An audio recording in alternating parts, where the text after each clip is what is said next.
इस वीडियो में हम लोग चैप्टर 1 में जितने भी हैंड्स ऑन एक्टिविटी है, हर एक्टिविटी को हम लोग 1 बाय 1 डिस्कस करेंगे।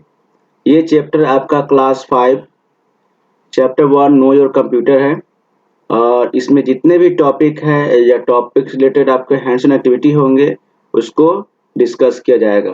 सो वीडियो को ध्यान से देखिए। हमारा सबसे पहला एक्टिविटी होगा, ये आपका देखिए, observe the two pictures carefully, find out spot any 4 difference and list these differences in the space provided below. तो आपको ये दोनों पिक्चर को ध्यान से देखना है और जो भी आपको डिफरेंस नज़र आ रहे हैं उस डिफरेंस को नीचे दिए गए स्पेस में लिखना है। आप लोग देख सकते हैं कि मैंने 1 बाय 1 डिफरेंस को मार्क किया है, उसी डिफरेंस को यहाँ नीचे लिखा गया है। देख सकते हैं पहला डिफरेंस यहाँ हो गया, different in pattern and number. Second different आपका हो गया डिफरेंट इन नंबर्स। थर्ड आपका हो गया different in pattern and fourth is different in number. ये देखिए मैंने 1 2 3 4 सब मार्क किया है। आप उससे देख सकते हैं कि क्या कौन से कार्ड में क्या डिफरेंस है, कितने डॉट्स है, वो सब आप कंपेयर कर सकते हैं। हमारा नेक्स्ट एक्टिविटी हो जाएगा, ये आपका एक्टिविटी जो है वो आपको मेमोरी टेस्ट का एक्टिविटी है, इसीलिए ये आपको खुद करना है। नेक्स्ट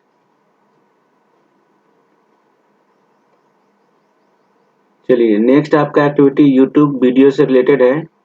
इस एक्टिविटी में क्या है कि find this movie carefully and note down any 5 components that were shown in the movie. यानी आपको ये वीडियो का लिंक है, ठीक है, इससे आपको वीडियो देखना है और वीडियो देखने के बाद आपको 5 कंपोनेंट्स का नाम लिखना है, ठीक है। उस कंपोनेंट्स का नाम मैंने लिखा है यहाँ पे, CPU, RAM, motherboard, hard disk and optical drive. Now next आपका एक और वीडियो का लिंक दिया हुआ है। इस वीडियो को देखने के बाद आपको क्वेश्चंस का आंसर देना है। देखिए यहाँ पे लिखा हुआ है, note down any 5 components of micro processor that were discussed in the movie as mention in the on the previous page. तो प्रीवियस पेज में जो आपका लिंक दिया हुआ है उस लिंक से आपको पता करना है कि माइक्रो प्रोसेसर का 5 कंपोनेंट्स क्या क्या है, उस 5 कंपोनेंट्स का डिस्कस करना है। सबसे आपका हो गया पहला कंट्रोल यूनिट, दूसरा हो जाएगा इनपुट या output unit, third ALU, fourth registers and fifth हो गया आपको कैच। ओके, ये आपका 5 कंपोनेंट्स है माइक्रो प्रोसेसर का। नाउ नेक्स्ट टॉपिक, ये भी आपका एक वीडियो का लिंक दिया हुआ है और इस वीडियो को देखकर आपको प्राइमरी मेमोरी और सेकेंडरी मेमोरी का डिफरेंस को लिखना है। यहाँ देख सकते हैं मैंने डिफरेंस को लिखा है। सबसे पहला आपका डिफरेंस हो गया प्राइमरी मेमोरी का, volatile in nature and short term memory. Okay, and secondary memory में क्या हो जाएगा, non volatile in nature and long term memory. ये आपका 2 डिफरेंस दिया हुआ है दोनों मेमोरी का। नाउ नेक्स्ट, ये आपका देखिए एक हैंड्स ऑन दिया हुआ है, इस हैंड्स ऑन के अकॉर्डिंग आपको आंसर लिखना है। देखिए आपको सबसे पहले ओपन ऑफिस राइटर ओपन करना है। ओपन करने के बाद उसमें माई हॉबी और माई एम 2 आपको फाइल बनाना है, ठीक है। एक फाइल को आपको जो माई हॉबी के नाम से फाइल बना है उसको सेव करना है एंड सेकेंड में जो माई एम के नाम से फाइल बना हुआ है उसको सेव नहीं करना है, ठीक है। आफ्टर सम टाइम कुछ टाइप करना है, टाइप करने के बाद दोनों फाइल को बंद कर देंगे। बंद करने के बाद कंडीशन क्या होगा, जो फाइल को हमने सेव नहीं किया है क्या वो फाइल ओपन हो जाएगा, तो आपका आंसर होगा नहीं, because no we are not able to open the file my M because we hadn't save the file before closing it. यानी हम लोगों ने उस फाइल को सेव नहीं किया है क्लोज करने से पहले। हम लोग को पता है कि जो भी फाइल है उसको सेव करना होता है, अगर सेव नहीं करेंगे तो आपका चेंजेज उसमें सेव नहीं होता है, ठीक है। और जब उसको बंद करेंगे तो आपका फाइल जो है कोई उसमें सेव जो है सॉरी चेंजेज जो है सेव नहीं होगा। इसलिए हमेशा फाइल को क्लोज करने से पहले उसको सेव जरूर कीजिए। ओके, नाउ नेक्स्ट एक्टिविटी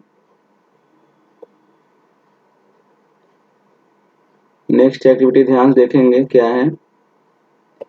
ये आपका हैंड्स ऑन एक्टिविटी दिया हुआ है। क्वेश्चन ये है कि find out some of the memory device being used in the computer lab, classify them as primary और secondary memory and write the names under the correct column.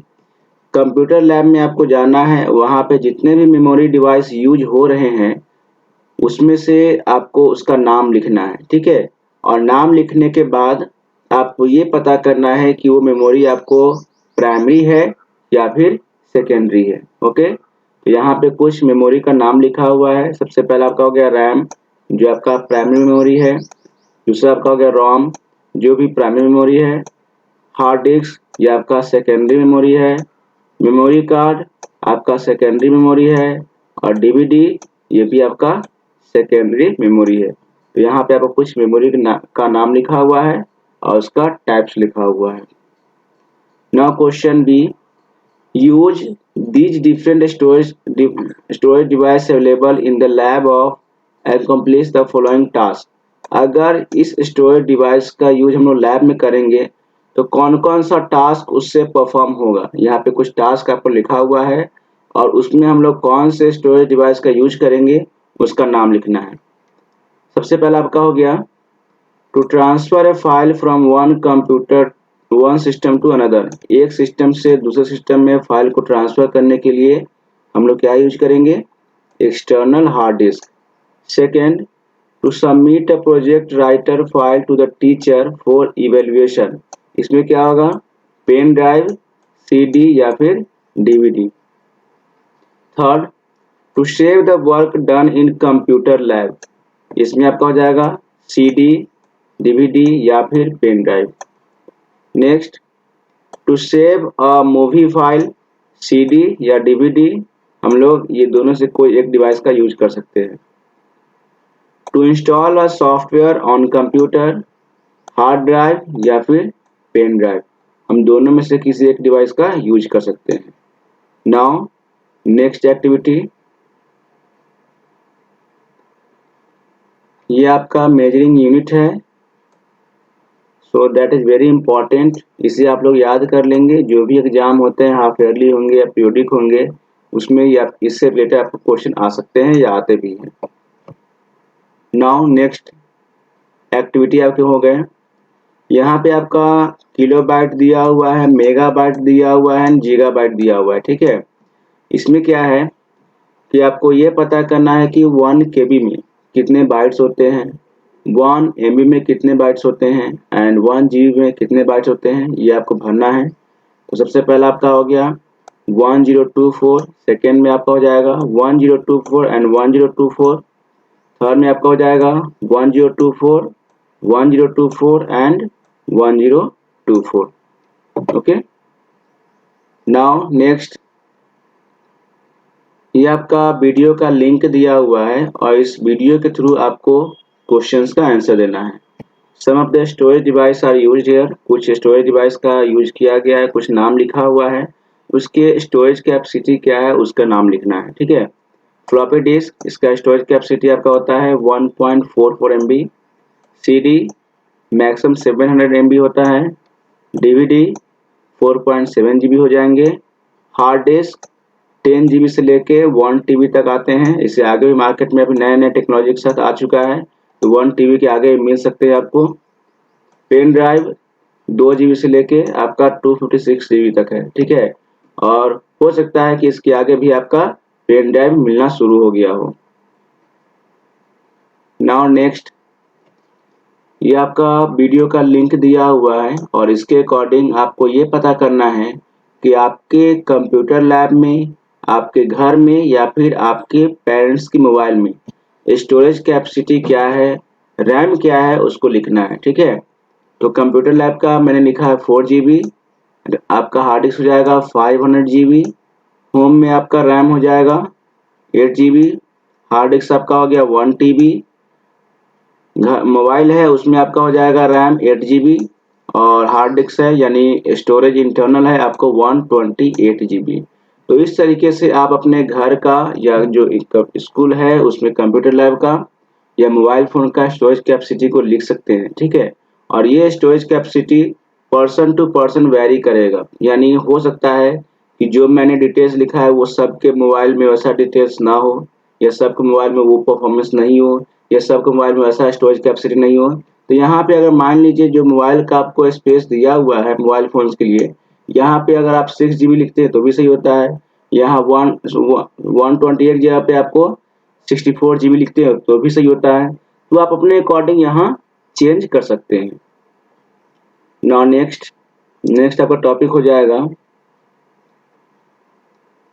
Check your computer lab and list the various input and output device available in lab in the space provided below. आपको computer lab में जाना है, वहाँ पे identify करना है कि कितने तरह का इनपुट डिवाइस और कितने तरह का आउटपुट डिवाइस जो है यूज होता है, उसका नाम लिखना है। तो इनपुट डिवाइस में आपका यूज जाएगा keyboard, mouse, scanner and web camera. Output device में आपका यूज होगा मॉनिटर, प्रिंटर एंड स्पीकर।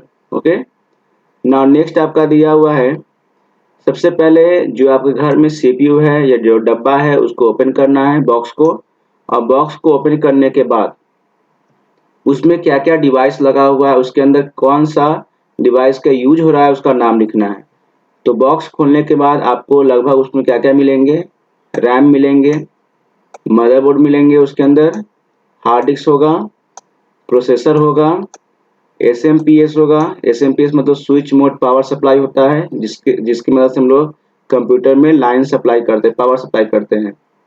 उसके बाद आपका हो जाएगा सीडी या डीवीडी ड्राइव एक्सेट्रा, यानी इसके अलावा भी आपका और भी सामान सीपीयू में हो सकते हैं। जैसा सीपीयू होता है उसके अकॉर्डिंग उसमें सामान बढ़ाया घटाया जाता है। ओके, नाउ नेक्स्ट ये आपका रिकॉल एक्टिविटी है। इसमें आपको बताना है कि हम लोग डिफरेंट डिफरेंट टास्क में इनपुट क्या लेंगे, प्रोसेस क्या होगा और आउटपुट क्या होगा। तो यहाँ पे आपको कुछ टास्क दिया हुआ है, उसके अकॉर्डिंग इनपुट, प्रोसेस और आउटपुट को डिस्कस किया गया है। आप इसे देखकर लिख सकते हैं। ओके, नाउ नेक्स्ट यहाँ पे है आपका आइडेंटिफाई इनपुट या इनपुट डिवाइस, प्रोसेस, आउटपुट या output device in the following statement. मतलब क्या हो गया कि अकॉर्डिंग टू गिवन टास्क, जो आपका टास्क दिया हुआ है इसमें हमारा कौन सा इनपुट होगा, कौन सा इनपुट डिवाइस होगा, यानी कौन से इनपुट डिवाइस का हम लोग यूज करेंगे, कौन सा आउटपुट होगा और कौन से आउटपुट डिवाइस का हम लोग यूज करेंगे, और कौन सा प्रोसेसिंग डिवाइस होगा। तो सबसे पहला टास्क क्या है कि अगर आप एप्लीकेशन देते हो क्लास टीचर को तो वो आउटपुट हो जाएगा क्योंकि पेपर के फॉर्म में होगा। और पेपर कैसे निकलेगा, प्रिंटर से निकलेगा, क्योंकि मान लीजिए अगर आप पेज पे एप्लीकेशन टाइप करते हैं तो टाइप करने के बाद वो प्रिंट निकलेगा एंड आफ्टर दैट आप टीचर को दोगे, ठीक है। तो उस कंडीशन में आउटपुट जो होगा आपको हार्ड कॉपी के फॉर्म में आपको आ रहा है, यानी प्रिंटर आपको आउटपुट डिवाइस होगा और पेपर क्या हो गया, आउटपुट हो गया। उसी प्रकार से जब आप स्कैन करते हो फोटोग्राफ को तो वो इनपुट हो जाएगा, और स्कैन करने का काम कौन कर रहा है, आपको स्कैनर कर रहा है। उसी प्रकार से जब आप मेल करते हो अपने फोटोग्राफ को टीचर्स को तो ये आपका प्रोसेसिंग में होता है। आप उसको स्कैन करते हो और सेंड करते हो तो प्रोसेस के अकॉर्डिंग आपको आपके टीचर के पास पहुंच जाता है। Now next correlate the input process output in a plant growth. Plant growth में आपको कोरिलेट करना है कि इनपुट क्या होता है, प्रोसेस क्या होता है, आउटपुट क्या होता है। तो अगर हम लोग प्लांट को ग्रोथ करवाते हैं, यानी अगर एक कोई पौधा रोपते हैं, ठीक है, तो उसके अकॉर्डिंग इनपुट में क्या होगा, सबसे पहले सीड डालना हो गया, मैन्योर यानी खाद डालना हो गया, उसके बाद पानी डालना हो गया, उसके बाद सनलाइट की मदद से क्या होता है, धीरे धीरे आपको पेड़ जो है जर्मिनेट होता है। तो वो प्रोसेस क्या कहलाएगा, आपको जर्मिनेशन, यानी जर्मिनेशन क्या हो गया, आपका प्रोसेस हो जाएगा। इनपुट में आपका सीड, मैन्योर, वाटर, सनलाइट हो गया, प्रोसेस में जर्मिनेशन होगा, in the presence of sunlight हो जाएगा, एंड आउटपुट में प्लांट ग्रो यानी प्लांट आपका ग्रो हो जाएगा। ओके, नाउ असेसमेंट एक्टिविटी है, इसमें आपका क्या हो जाएगा कि Rahul downloaded file of 3072 MB, has to submit this file to his teacher, can you help him by suggesting him whether he should use CD और पेन ड्राइव। तो राहुल जो है फाइल डाउनलोड किया है 3072 MB का, और ये फाइल उसको टीचर्स को सबमिट करना है।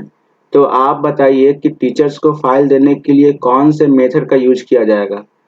अगर हम लोग उसको पेन ड्राइव प्रेफर करें तो ज़्यादा बेटर होगा, तो हम लोग सबसे पहला सजेशन दे सकते हैं कि आप सबमिट करने के लिए पेन ड्राइव का यूज करें। ठीक है, अगर आपको इस फाइल को CD में सबमिट करना हो तो कितने CD लगेंगे, तो आपको लगेगा 5 CD। ठीक है, कैसे, तो एक CD का कैपेसिटी होता है आपको 700 MB। ओके, 700 MB होता है, तो अगर हम 7 को 5 से मल्टीप्लाई करेंगे कितना हो गया 3500 MB, और यहाँ पे आपको 3000 MB दिया हुआ है, तो इसके अकॉर्डिंग आपको 5 CD लगेंगे। ओके, अगर उसी फाइल को आपको पेन ड्राइव में ट्रांसफर करना हो, पेन ड्राइव का कैपेसिटी आपका 2 GB है, तो कितने पेन ड्राइव लगेंगे, तो आपका 2 पेन ड्राइव। अगर 8 GB कैपेसिटी तो कितने लगेंगे, आपको 1 पेन ड्राइव लगेंगे। ठीक है, तो डिफरेंट कंडीशन में हम लोग को पेन ड्राइव का यूज होगा, जिसमें जितना फाइल का स्टोरेज है उस स्टोरेज के अकॉर्डिंग हम लोग पेन ड्राइव की कैपेसिटी के अकॉर्डिंग उसको यूज करते हैं। ओके, तो ऊपर आपका 3072 MB है, उसके अकॉर्डिंग हमारा पेन ड्राइव अगर 2 GB का है तो 2 पेन ड्राइव लगेगा, अगर 1 GB का है तो 1 पेन ड्राइव लगेगा। Okay, according to you which should be most appropriate storage device to be used for this purpose and why। अब दिया हुआ है कि ऊपर जितने भी कंडीशंस दिए हुए हैं, पर्पस दिए हुए हैं, उस पर्पस में आप कौन से स्टोरेज डिवाइस को प्रेफर करेंगे। तो मेरे नज़र में सबसे अच्छा स्टोरेज डिवाइस होगा pen drive, because pen drive जो है वो पोर्टेबल डिवाइस होता है। ठीक है, और इसके मदद से हम लोग किसी भी डेटा को कॉपी कर सकते हैं, किसी भी सॉन्ग को इजीली कॉपी पेस्ट कर सकते हैं और दूसरे कंप्यूटर में ट्रांसफर कर सकते हैं। ओके, नाउ नेक्स्ट क्रॉसवर्ड दिया हुआ है। सबसे पहला आपका हो गया क्रॉसवर्ड में अक्रॉस आपको ऐसे हो गया और डाउन में आपको ऐसे हो जाएगा। Okay, number of byte required to store the word measuring, तो आपका आंसर हो जाएगा 9, क्योंकि एक बाइट इक्वल टू 1 वर्ड होगा, तो जितने ही वर्ड है उतने यहाँ पे बाइट हो जाएंगे। ठीक है, तो 9 बाइट हो गए। उसके बाद सेकेंड आपको हो जाएगा 3, 3, 6, 9। Question 5, data format to store binary number, कौन से डेटा फॉर्मेट का यूज करते हैं, तो आपका आंसर हो जाएगा digital. Question 6, storage unit consisting of 0 and 1, तो आपका आंसर हो जाएगा binary. The unit of memory equal to 1024 byte, तो आपका हो जाएगा megabyte. Okay, now down this unit of memory equal to 1024 megabyte, तो आपका हो जाएगा 1 में डाउन। देखिए आपका 1 का डाउन कहाँ गया, देखिएगा यहाँ से, यहाँ गीगाबाइट देखिए है ना, ऊपर से नीचे GIGABYT गीगाबाइट। उसके बाद third number 8 of this megabyte, 8 of this megabyte में क्या होगा, यहाँ पे क्वेश्चन देखिए 3 बीट हो जाएगा, 8 बीट इक्वल टू मेगाबाइट।